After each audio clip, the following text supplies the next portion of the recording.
Binyag ng anak nila Maha Salvador at Rambo Nunez Baby Maria Baptism. Noong Sabado 14 ng Setyembre, isang masayang okasyon ang naganap para sa anak ni Maha Salvador at Rambo Nunez, si Maria, sa kanilang binyag na ipinagdiwang ng bongga. Ang seremonya ay dinaluhan ng kanilang malalapit na kaibigan at pamilya, pati na rin ng mga kilalang personalidad sa mundo ng showbiz, na nagbigay ng extra glam sa kanilang espesyal na araw. Ilan sa mga celebrities na umattend sa binyag ay ang sikat na host at singer na si Darren Espanto, na kilala sa kanyang pagbibida sa It's Showtime, at ang aktres na si Catherine Bernardo, na minahal ng marami sa kanyang papel sa pelikulang Hello, Love, Again. Ang kanilang presensya ay nagbigay ligaya sa okasyon at nagpatingkad sa kasiyahan ng pagdiriwang. Ang anak ni Maha at Rambo, si Maria, ay isinilang noong Hunyo taong 2024. Noong Disyembre taong 2023,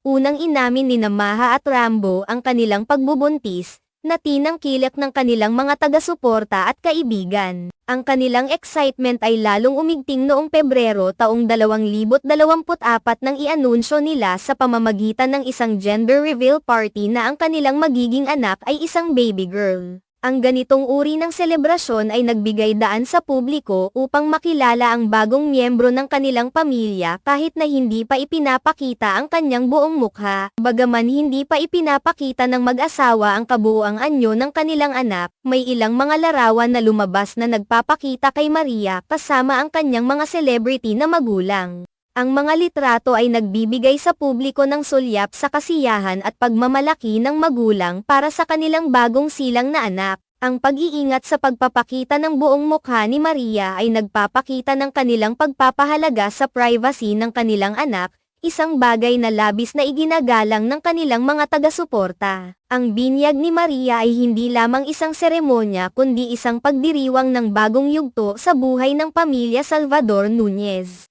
Ang mga paboritong personalidad sa industriya ng entertainment ay nagbibigay ng kanilang suporta at paggalang sa pamamagitan ng pagdalo sa okasyong ito. Ang kanilang pagdalo ay isang malinaw na senyales ng suporta at pagkakaibigan sa mag-asawa, na nagpapatunay ng solidong ugnayan sa kanilang mga kasamahan sa industriya. Ang ganitong uri ng pagtitipon ay nagbibigay pagkakataon sa mga magulang na ipakita ang kanilang pasasalamat sa kanilang mga kaibigan at pamilya na naging bahagi ng kanilang buhay. Ang mga pagdiriwang ay karaniwang pagkakataon upang makapag-reconnect at magsaya kasama ang mga taong mahalaga, at ang binyag ni Maria ay naging perpektong pagkakataon para dito. Ang ganitong okasyon ay isang mahalagang bahagi ng buhay, hindi lamang para sa bata kundi para sa kanyang pamilya. Ang bawat hakbang sa buhay ni Maria ay tiyak na bibigyan ng pagmamahal at pangangalaga, at ang pagtitipon ng kanilang mga mahal sa buhay ay isang magandang simula para sa kanya. Ang pagkakaroon ng malapit na ugnayan sa kanilang mga mahal sa buhay ay nagbibigay ng magandang pundasyon para sa kanyang paglaki. At ang mga ganitong alaala ay magiging bahagi ng kanyang pagkatao sa hinaharap.